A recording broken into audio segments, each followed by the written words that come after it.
你知道大猩猩的战斗力究竟有多强悍吗？你见过一拳打下去可以杀死狮子的大猩猩吗？我们都知道，大猩猩是地球上所有灵长类动物中体型最大的成员之一，它们与我们人类的关系非常密切。你知道吗？大猩猩有 98% 的 DNA 与我们人类相同。毫不夸张地说，它们的智商可以跟人类3到4岁的小孩比肩，部分猩猩的智商甚至可能会达到人类10岁的智力，非常聪明。不过大多数我们能看到的都是动物园里被人类圈养的猩猩，很少人会见到真正的野生大猩猩。野生大猩猩的性情彪悍鲁莽，战斗力极强，在野外它们几乎没有天敌。今天黑土找出了世界上现存的7种猩猩，带各位领导一起了解一下地球上的人科动物。大家好，我是黑土，喜欢这类视频的领导，劳烦您帮忙点个赞支持一下，记得长按点赞3秒，给黑土个霸气鼓励，谢谢。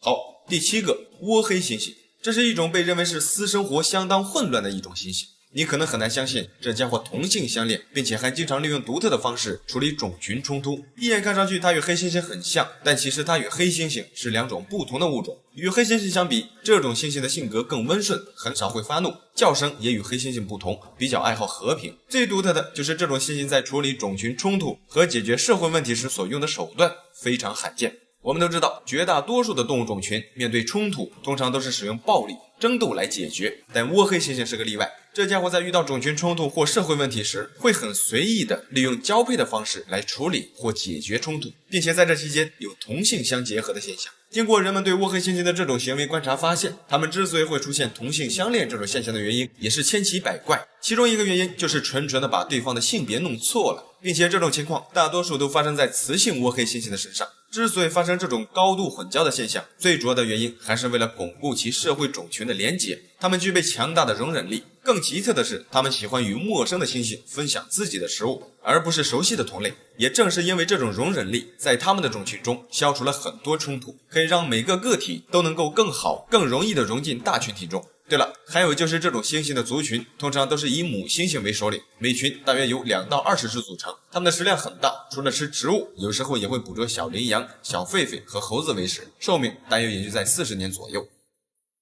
好，第6个黑猩猩，你知道吗？黑猩猩可能是我们人类在地球上最近的近亲了，它们与我们共享 98.7% 的 DNA。人类和黑猩猩大约在7到1300万年前很有可能有一个共同的祖先。虽然它们通常都是用4肢行走，但是它们也可以站立甚至直立起来行走，与人类非常接近。它们同大多数的猩猩一样，也是结群生活，一个族群通常由几十只组成，由一个雄性带领。它们非常聪明，目前黑猩猩是地球上已知仅次于人类的最聪慧的动物。它们的行为和社会行为都更接近于人类，例如它们的群与群之间有往来，还有长久保持母子关系。成年的黑猩猩长大分群后，还会经常回去探望自己的母亲，并且有午休的习性，等等很多行为都与我们人类非常接近。科学家通过研究分析推断，人类的祖先与黑猩猩的祖先可能在大约500到600万年前开始分家，走上了独立的演化道路。前者则演变成了人类，而后者则在约300万年前分为2支，一直生活在非洲的森林里，演变成了现在的黑猩猩与倭黑猩猩。甚至有极少数的学者认为，在某种意义上，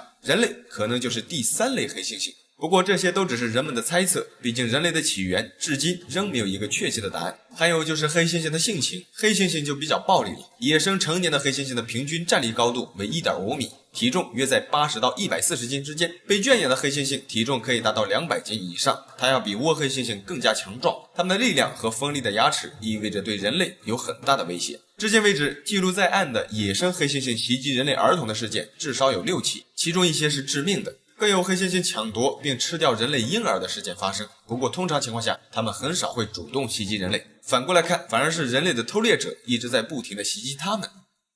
第5个婆罗洲猩猩，也被人称为红毛猩猩。这种猩猩是所有猩猩中唯一分布在亚洲的一种，并且分布区域狭小，数量稀缺，属于极度濒危的一种。它与大猩猩不同，婆罗洲猩猩只与人类共享大约 97% 的 DNA， 要比大猩猩少一些。它们主要生活在婆罗洲低地的热带和亚热带潮湿的阔叶林中，也就是热带雨林里。在野外大多数时间都待在树上觅食，在一定意义上它们也属于树系动物。这种猩猩的体型仅次于大猩猩。解释一下，猩猩与大猩猩还有黑猩猩都是3种不同的物种。婆罗洲猩猩属于猩猩属，而大猩猩就是属于大猩猩属，黑猩猩也就是黑猩猩属。婆罗洲猩猩的体型要比大猩猩小很多，成年雄性的婆罗洲猩猩体长超过了1米，体重最重可达300斤以上。已知最重的婆罗洲猩猩是一只被人类圈养的名为安迪的雄性猩猩，在它13岁时体重就达到了400多斤。这种猩猩有着独特的体型与面部，它们的手臂很长，最长可达 1.5 米，特别是脸部看上去非常肥厚，辨识度较高。在野外，它们主要以一些野生的水果、树叶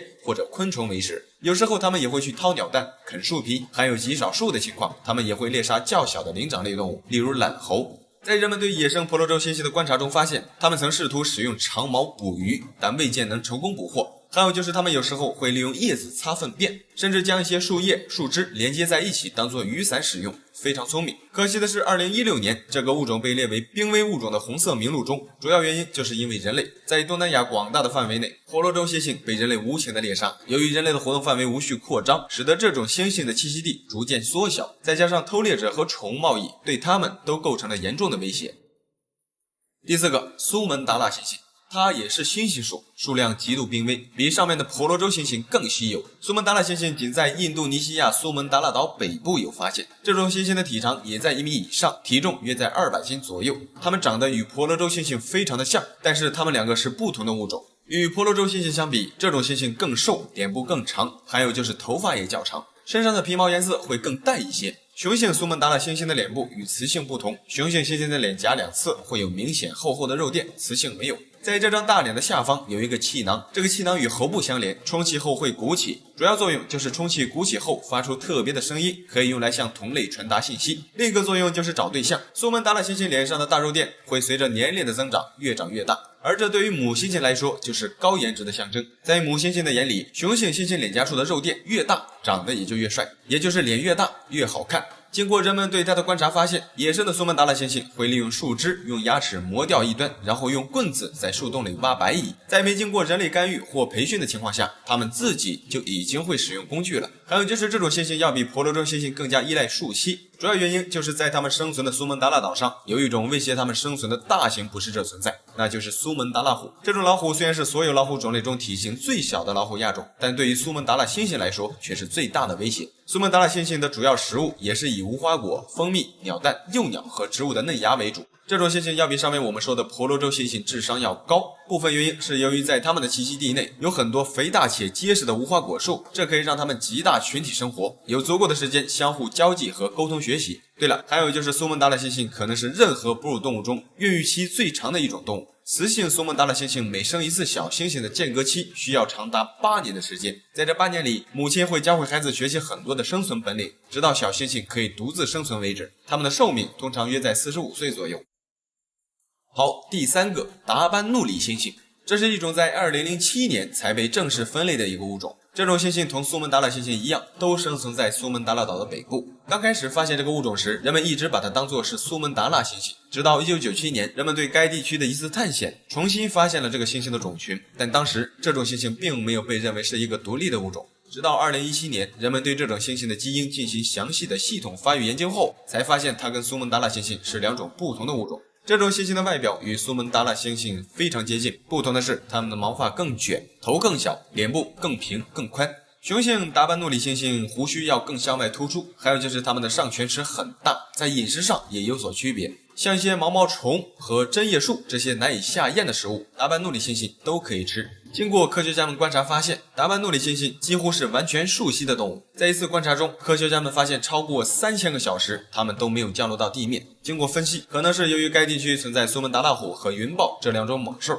对达班努里猩猩来说都是致命的威胁。截止2018年，现存的达班努里猩猩大约只有800只左右，目前处于极度濒危的状态，非常稀缺。好，第2个，西部大猩猩。西部大猩猩其实也分为2个亚种，一个是西部低地大猩猩与克罗斯河大猩猩，这2个物种都属于西部大猩猩。雄性西部大猩猩站立时的身高可达 1.8 米，体重接近300斤。虽然看上去这些大猩猩的外形都差不多，但实际上它们也被分为很多不同的物种。与西部大猩猩相对应的就是东部大猩猩，区分两者最明显的特征就是看皮毛颜色。通常情况下，西部大猩猩的毛发颜色较浅，看上去是褐色及灰色的，鼻端起钩，而东部大猩猩则没有这种鼻子。还有就是西部大猩猩要比东部大猩猩的体型更瘦小，一群通常数量都在5到16只左右。更明显的就是西部大猩猩喜欢爬树，并且喜欢生活在树上，而东部大猩猩则恰恰相反。好，第一个，东部大猩猩，也就是我们俗称的金刚猩猩或者银背大猩猩，统称大猩猩。在这里解释一下，银背大猩猩其实包含了上面的西部大猩猩与东部大猩猩，两者其实都被称为银背大猩猩，但实际上分为4种不同的种类。东非大猩猩同时也包含了东非低地大猩猩和山地大猩猩等2个亚种。银背大猩猩其实确切点说应该是银背山地大猩猩，也就是东部山地大猩猩，因为它是最猛的一个亚种。山地大猩猩是一种濒临灭绝的珍稀动物，目前全球仅有1000多只。这种猩猩被称为温柔的巨人，这家伙虽然看上去相貌凶悍，但实际上它们是比较温和的草食性动物，它们大部分时间都在非洲森林里闲逛，吃东西或者睡觉，很少会打斗。山地大猩猩主要是草食性的，一头成年的雄性每天可以吃掉50斤以上的植物来填饱肚子，而雌性则要少很多，但通常也需要吃掉30斤以上的植物，食量非常的大。当然，大食量自然也会为它们带来巨大的体型。这个家伙体型很大，雄性身高站立时可达 1.8 米以上，双手伸展开可达2米以上，体重最重可达500斤以上，手臂粗壮有力，喜欢生活在密林当中，通常也是结群活动，并且数量颇多，最多可以达到40多头一起活动。东非大猩猩大多数的性情都是比较平和温顺的，但是一旦发起疯来，非常可怕。每当2个族群相遇时，两边的雄性首领就会进行单挑打斗，一旦开打，他们会利用锋利的犬齿撕咬对方，直至另一方死亡才肯罢休，相当残忍。要知道，一头成年银背山地大猩猩一拳打出去的力量最高可达1吨以上，也就是说，他们一拳如果打到一头牛的身上，甚至可以直接将一头牛秒杀。如果击中我们人类的头部，直接就会击碎我们的头骨。也就是因为这个原因，有很多人会拿银背大猩猩与狮子这样的猛兽放在一起对比战力分析。虽然银背大猩猩在力量上要远胜于狮子，但实际上大多数情况下它是打不过狮子的，因为狮子天生就是捕食者。即便大猩猩的智力与力量等方面要比狮子更占优势，但也无法与狮子天生就是猎手的身份相抗衡。不过这也并不代表大猩猩毫无胜算，如果在与狮子的打斗中，大猩猩一拳打到狮子的头部，还是有可能将狮子干掉的，不过这种几率非常的小。好了，这期视频就到这里了，觉得很不错的领导记得帮黑土点个赞，谢谢。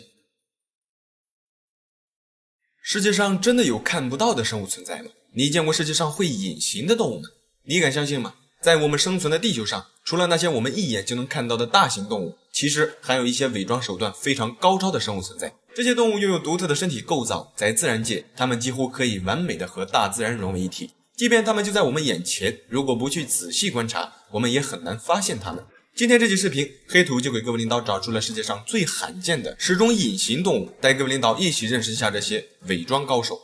大家好，我是黑土，喜欢这类视频的领导，劳烦您帮忙点个赞支持一下，记得长按点赞3秒，给黑土个霸气鼓励，谢谢。好，第10个，柳叶鳗。一眼看上去，这个家伙就像是穿了隐身衣，他们的身体几乎是完全透明的状态。如果不仔细看，我们甚至都很难发现他们的内脏以及骨架。再加上他们通常都生活在海下100多米深，在这个深度内，光线暗淡，如果没有照明设备，即便这种柳叶鳗就从我们的眼前游过，我们也很难发现它们的身影。在这种环境下，柳叶鳗几乎就是一个隐形的状态。这种柳叶鳗实际上就是一种远洋鳗鱼，也就是鳗鱼的一种。这种透明状的鳗鱼其实只是柳叶鳗的幼虫，也就是还未成熟的柳叶鳗。它们的身体内含有透明的果冻状物质，外面有一层薄薄的肌肉和可见的肌瘤。它们的内脏以及身体器官很小，大多都集中在身体中间的那一根细小的肠道管上。再加上这个家伙的身上也没有任何的红细胞，这才会使得它们看上去就犹如隐形的状态一样。不过这种柳叶鳗也并不会终生是透明的，随着它们长大成熟，它们的这种透明状身体就会逐渐的转变为不透明的状态。好，第9个，竹节虫。竹节虫可谓是丛林当中伪装技术最强的昆虫之一了。这个家伙的外表看上去简直就与普通的树枝无异。如果我们从未了解过这个家伙，很多人可能这一辈子都很难亲眼发现它们。竹节虫这种以假乱真的本领，在生物学上被称为拟态。这个家伙的身体颜色可以根据周围的环境变化而变化，它们可以根据光线、湿度、温度的差异改变体色，让自己可以完美的与周围的环境融为一体，从而起到迷惑其他捕食者的作用，来防止自己被吃掉。别看它们只是一种昆虫，这家伙的智商可一点都不低。他们在面对捕食者的时候，只要有一点风吹草动，他们就会迅速的从伪装的树枝上坠落在地面，然后将自己的肢臂收拢起来，躺在地上，伪装成散落的树枝，一动不动。一旦找准机会，就会偷偷溜之大吉。在全世界，竹节虫的种类多达2000多种，生活在我们国家的大约有20多种。这种虫子主要都分布在一些热带和亚热带地区的竹林里，在我们国家的湖北、云南以及贵州等地均有分布。目前已知世界上最长的竹节虫是一种名为尖刺足刺竹节虫的，它们的最大体长可达60多厘米，是迄今为止人类发现的最大的竹节虫种类。对了，还有就是这种虫子可以孤雌生殖，简单点说，也就是无性繁殖。雌性竹节虫可以自行产卵，单独进行繁殖，也就是说这个家伙不需要找对象，它们就可以拥有自己的后代。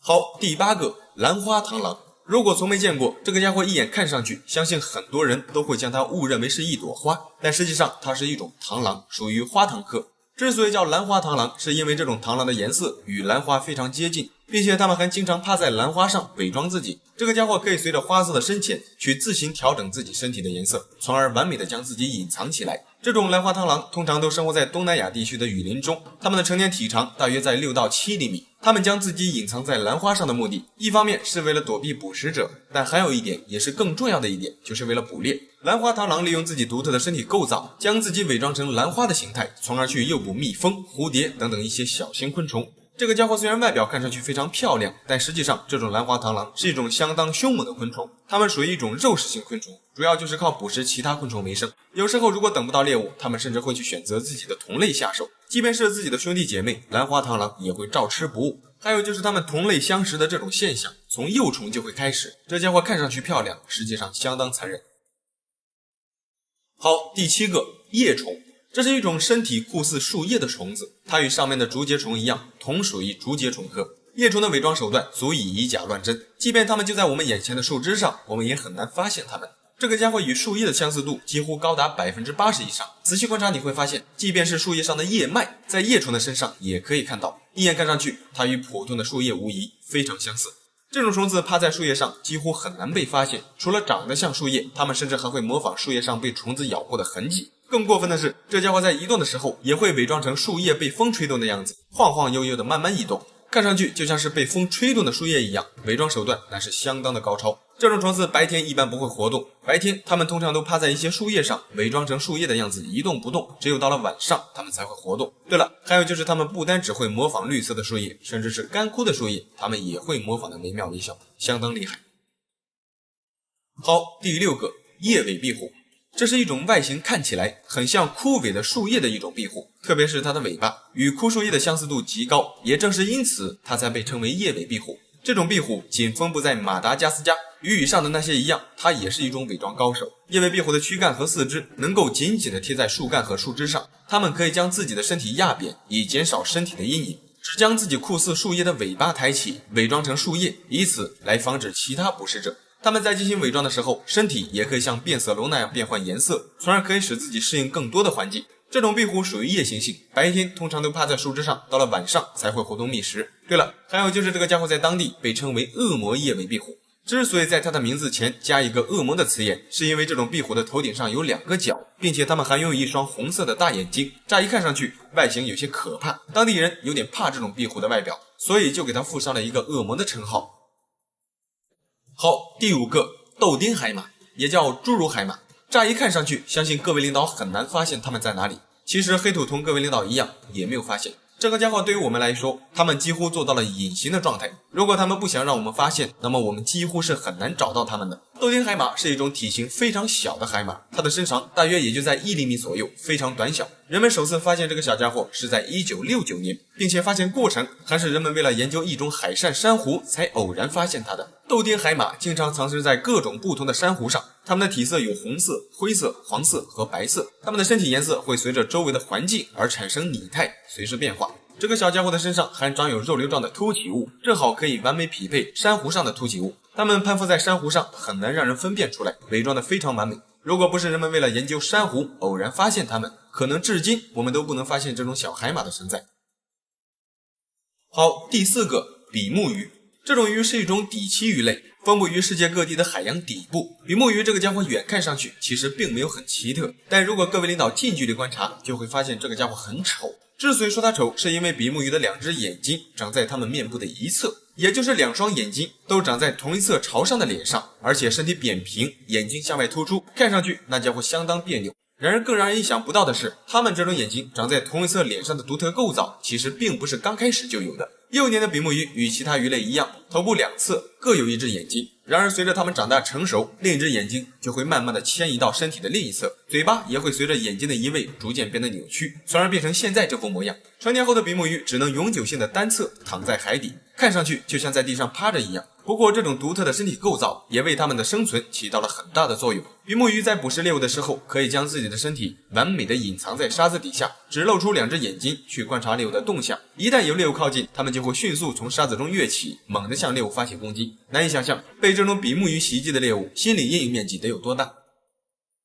好，第三个，尊海鞘。第一眼看上去，这种生物就像是一个透明状的玩具，但实际上它是一种生活在北极海域的一种海洋无脊椎动物。尊海鞘的身体几乎完全透明，它们通常都活动在靠近南极大陆比较寒冷的海域。透明状的身体是尊海鞘天然的隐形衣，因为在水里，透明状的身体就是最完美的伪装，这可以使它们避免很多捕食者的袭击。尊海鞘的体型并不大，身长通常也就在10厘米左右。它们在水中移动的时候，并不是靠游泳，而是利用喷射推进的方法前进，也就是通过收缩自己的身体，形成一个抽水的过程，从而起到向外喷射的推力。在吸水的同时，它们还可以将水中的浮游生物通过自己的身体过滤下来，然后吃掉。这种罕见的生物，即便是我们刻意的去寻找，用肉眼也很难发现它们的身影。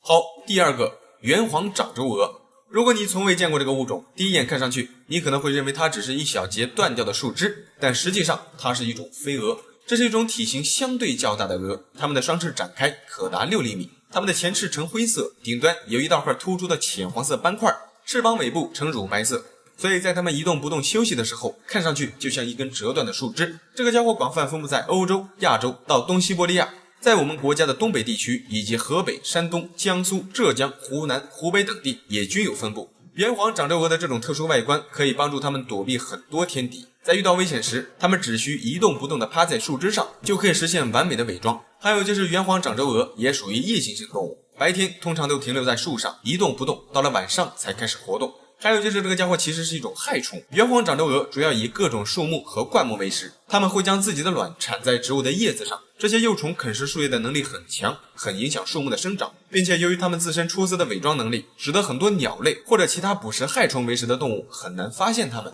当然，这一点也恰好能够凸显出圆黄掌轴蛾的伪装能力有多出色。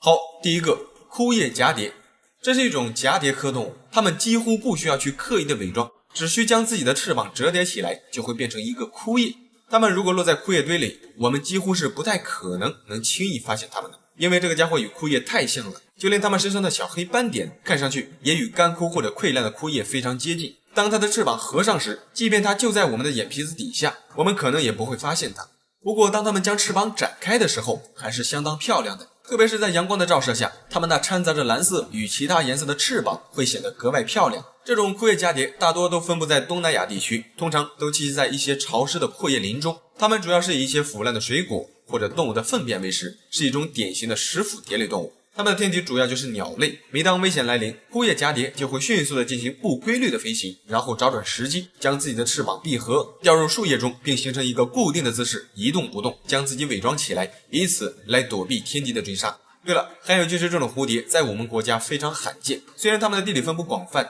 但由于该物种的栖息地碎片化以及各种人为的原因，导致它们的数量种群正在急剧下降。也就是说，这种蝴蝶除了伪装的让我们不容易发现，它们的数量也很稀少，这就代表想要亲眼遇到它们是相当困难的。好了，这期视频就到这里了，觉得还不错的领导记得帮黑兔点个赞，谢谢。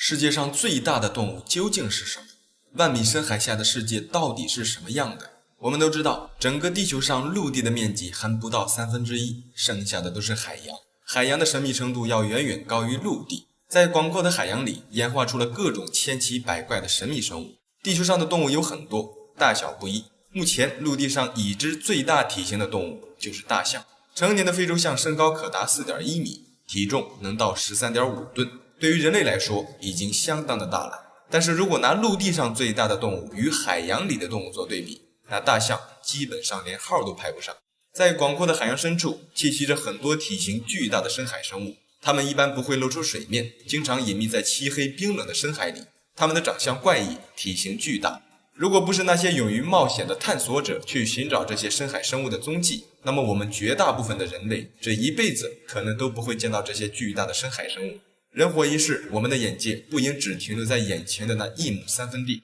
今天就让黑土通过视频的方式，带各位领导一起走进海洋的深处，探索一下那些我们从未接触过的10种最大的海洋生物。大家好，我是黑土。喜欢这类视频的领导，劳烦您帮忙点个赞支持一下，记得长按点赞3秒，给黑土个霸气鼓励，谢谢。第一个要说的就是位列第10名的双吻浅口蝠粪。一眼看上去它并没有什么特别，就是我们俗称的魔鬼鱼，但其实它跟普通的魔鬼鱼是不同的。外形虽然看上去差不多，但是这种双吻浅口蝠粪的体型要比魔鬼鱼大得多。它两边形似翅膀的东西展开最高可达9米，体重最重可达3吨，特别的大。它们一般栖息在海下100多米深的地方，巨大的体型为它们抵挡了绝大部分的肉食者袭击。在海洋里，除了大型的鲨鱼，一般很少有动物可以袭击它们。除了以上那些，这种蝠粪的大脑还是所有动物中最大的大脑之一，比鲸鲨的大脑还要大上5到10倍。有研究表明，这种大型蝠粪可能同人类一样拥有自我意识。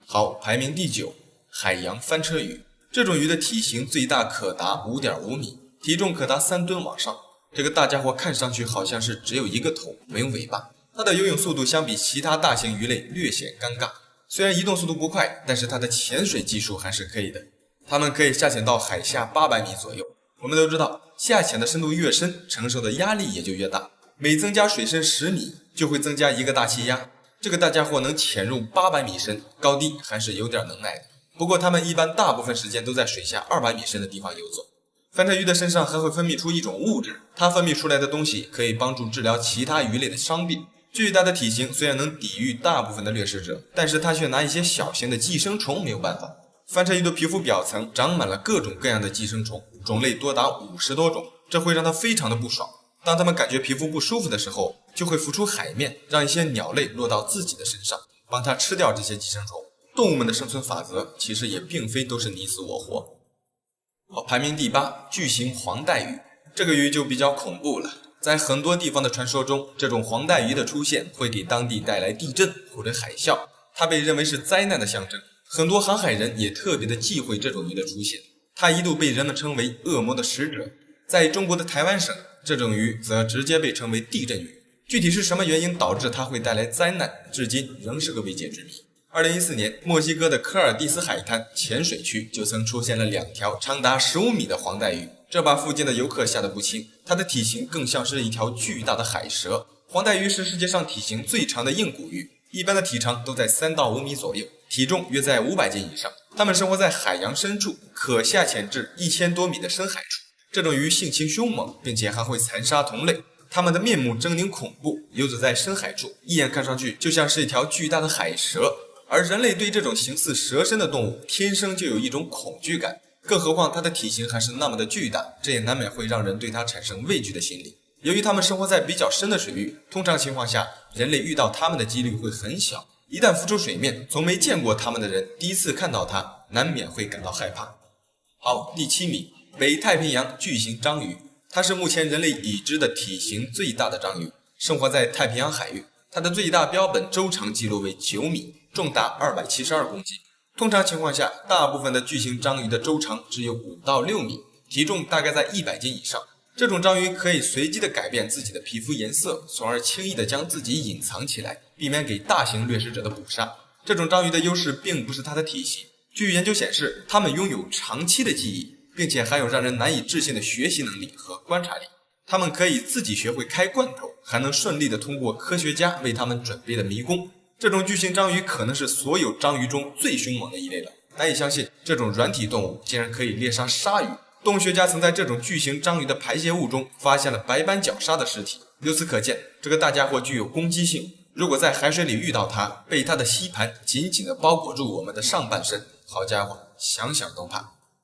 第6名，大王三角牛。它可能是世界上体型最大的无脊椎动物，这个大家伙的身长可达14米以上，比一辆大型的公交车还要长。它们生活在4000米深的南极大陆海域，身处漆黑冰冷的海水中。与大王乌贼不同的是，大王酸桨游的触手上长满了大约5厘米长的倒钩，用来攻击或者防御其他掠食者，而大王乌贼的触手上长的都是吸盘。两者虽然体型差不多大，相比之下，大王酸桨游的倒钩触手更加强悍，攻击力飙升。在西方的很多传说中，大型海怪袭击人类的故事有很多，其中最让人印象深刻的，可能就是被这种大型触手将渔船卷入海底的画面。在这种大王酸桨游与大王乌贼还没有被人类发现之前，很多人认为那些类似于海怪的传说故事都是胡编乱造的。直到这种大型鱿鱼的出现，人们才开始选择相信古籍里写的那些可怕的海怪故事有可能是真实存在的。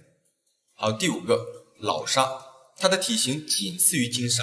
老鲨的体长最大可达15米，比一辆半挂车还要大。它最大的特点就是头大、嘴巴大，外形看上去非常的巨大且霸气。让人意外的是，这个大家伙的性格与它的霸气外表一点都不搭边。老鲨的性格特别的温和，它们主要是吃一些浮游生物和一些小型鱼类。它的嘴巴就像一个大型的筛子，捕食猎物的时候张开那一张大嘴，使劲的往里灌水，再利用旁边的鱼鳃把水过滤出去，一次就能捕获一大口密密麻麻的食物。由于老鲨的性情温和，不具有攻击性，从而遭到了人类大量的捕杀。老鲨巨大的体型可以提取出大量的鱼肉和鱼油，它们的皮也被做成皮革供人类使用。据统计，自1950年至1993年以来，老鲨的数量下降了80%。直到现在，科学家们也没有观察到老鲨的数量增长。虽然老鲨早在90年代就已经被世界上很多国家列为濒危保护物种，但是至今为止，它们的数量仍没有回升。最主要的原因就是它们的商业价值过于昂贵，在人类的贪念面前，它们显得非常的无助。伤害它们的是人类，提出保护它们的也是人类，黑脸白脸都让人给唱完了。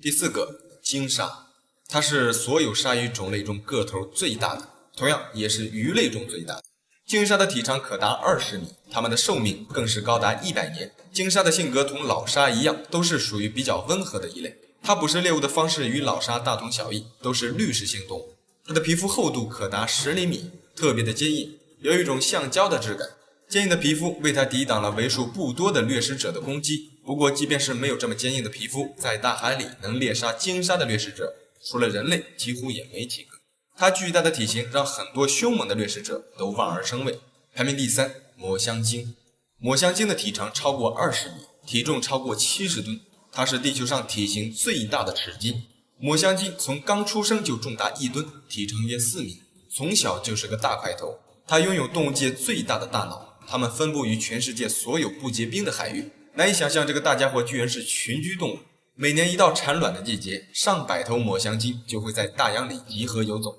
它们具有极好的潜水能力。抹香鲸呼吸一次，一头扎进海里可以长达2小时不用浮出水面换气，并且它们的下潜深度也超过了2000米。拥有这么大的体型，它的主要食物自然也不容小视。抹香鲸的主食就是大王乌贼，也就是咱们上面排名第6的大王酸桨鱿。大王乌贼与大王酸桨鱿其实是不一样的，不过它们俩的体型都差不多大。在抹香鲸的眼里，这种大型的猎物能帮助它更快地填饱肚子。虽然抹香鲸的体型优势在海里已经占据上风了，但是仍有一种比它体型小的动物是抹香鲸的噩梦，那就是虎鲸。虎鲸这个家伙体型最大可达9米以上，它的大脑非常的发达，性情还特别的凶猛。一些小型的抹香鲸如果在海面上遇到虎鲸，一般情况下会选择掉头就走，并且速度极快。虽然有时候抹香鲸也会选择反击，但是绝大多数情况下，他们会选择避开虎鲸这个高智商且残暴的猎手。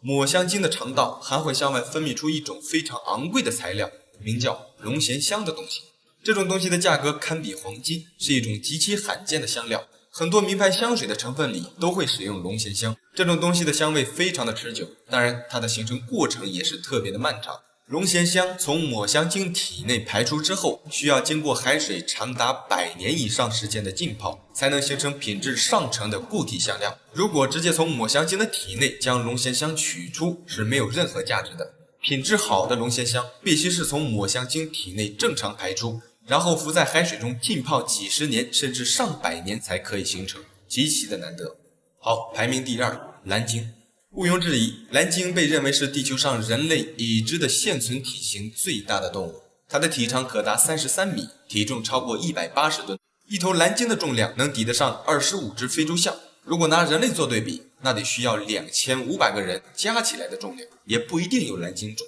但是蓝鲸的舌头上就可以站上去40到50个人，它的血管粗的足以装下一个人类小孩。蓝鲸的心脏可以抵得过一辆小汽车的大小。这家伙在海洋里就是一个名副其实的巨无霸。但是吃饭，它每天就需要消耗 2.5 吨的食物。以上的这些数据只是人类从捕获到的蓝鲸中提取的。大海深处究竟有多少这种大型的巨无霸，谁也不知道。很有可能还会有更大体型的蓝鲸没有出现。作为地球上体型最大的蓝鲸，依然也有天敌的困扰。蓝鲸的天敌与抹香鲸的天敌一样，蓝鲸虽大，但是性情一般都偏温和。其实海洋里还有很多凶猛的掠食者，他们可以猎杀比自己体型大很多的猎物。以后的视频里，黑土会专做一期海洋里最凶猛的动物排行。这期咱们主要先说体型。